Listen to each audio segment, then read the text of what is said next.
ஈரானில் உயிரிழந்த ஒவ்வொருவருக்காகவும் பழி வாங்குவோம் என ஈரானின் புதிய உயர்தலைவர் முஜ்தபா காமினி தெரிவித்துள்ளார்.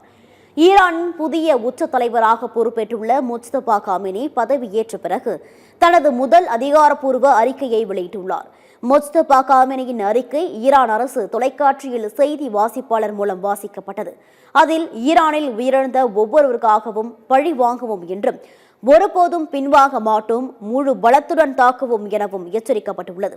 எதிரிகளிடம் இருந்து ஈரான் இழப்பீடு பெறும் அல்லது அதற்கு இணையாக அவர்களது சொத்துக்களை அழிக்கும் என எச்சரித்துள்ளார். அமெரிக்காவிற்கு எதிரான அழுத்தத்தை அதிகரிக்க ஹார்மூஸ் நீரிணை தொடர்ந்து மூடப்பட்டிருக்கும் என்று தெரிவித்துள்ளார். வளைகுடா நாடுகளில் உள்ள அமெரிக்க ராணுவ தளங்களை உடனே மூட வேண்டும் என்று தெரிவித்துள்ள முஜ்தபா காமினி, அமெரிக்க ராணுவ தளங்கள் இருக்கும் வரை அந்நாடுகள் மீதான தாக்குதல் தொடரும் என்று தெரிவித்துள்ளார்.